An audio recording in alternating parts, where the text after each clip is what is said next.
Ladies and gentlemen, let's turn our attention to the UEFA Champions League, a competition that once stood as the pinnacle of club football, unmatched in its prestige and allure.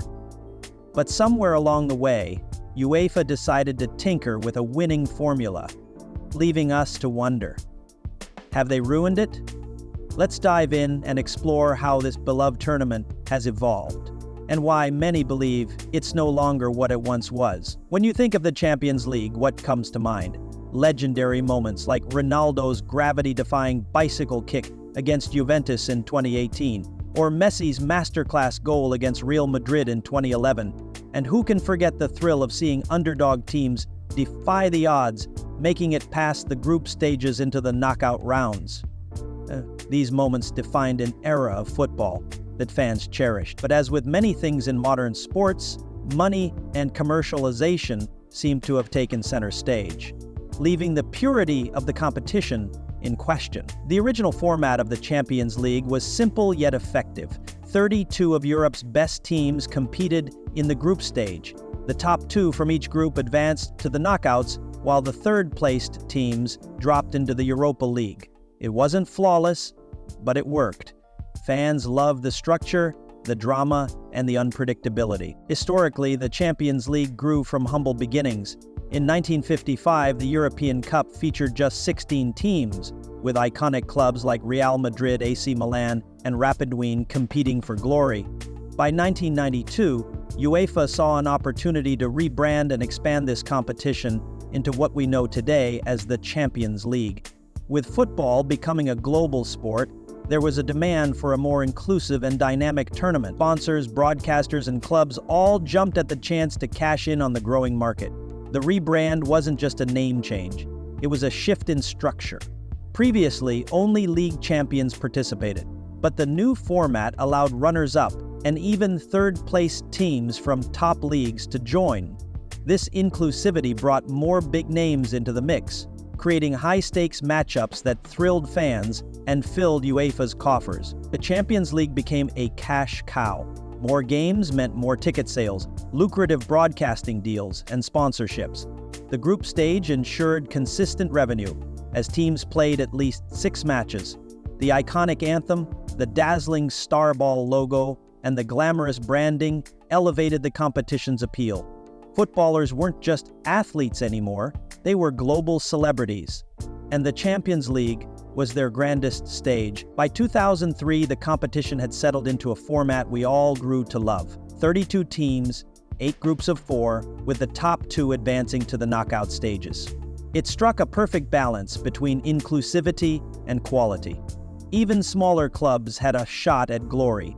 Case in point, Porto's Cinderella run in 2004, defeating AS Monaco in a final that showcased the unpredictability of the tournament. As the competition expanded, so did its flaws. The group stages began to feel predictable, with smaller clubs often serving as cannon fodder for Europe's giants.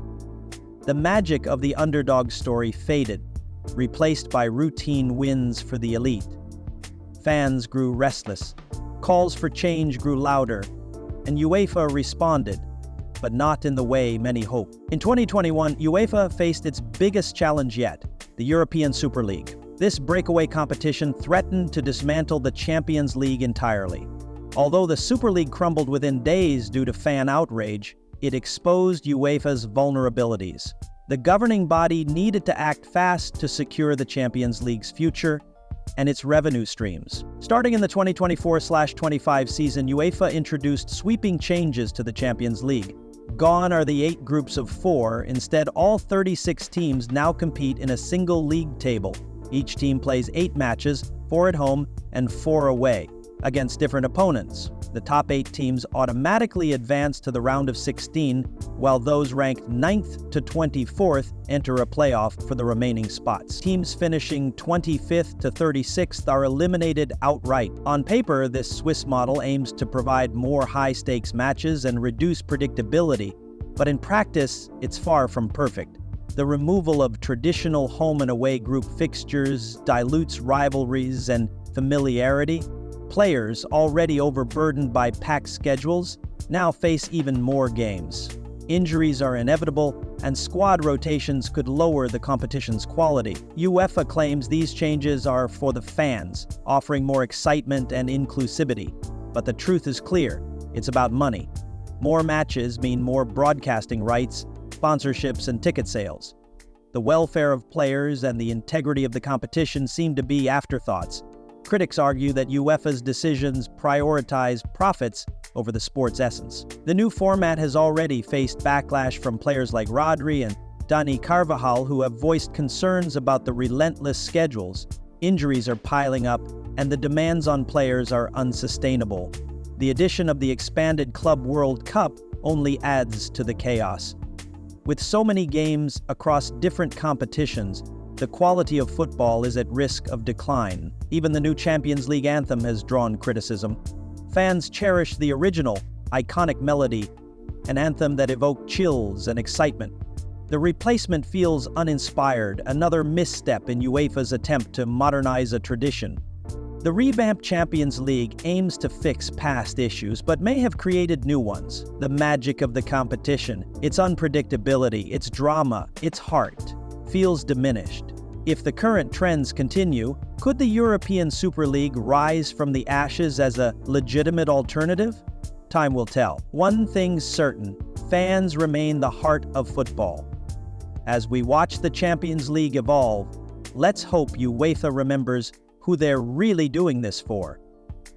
Because without the fans, even the most lucrative competition would mean nothing. And if you're as passionate about football as we are, make sure to hit that subscribe button. Stay tuned for more insights and analysis, because this story is far from over.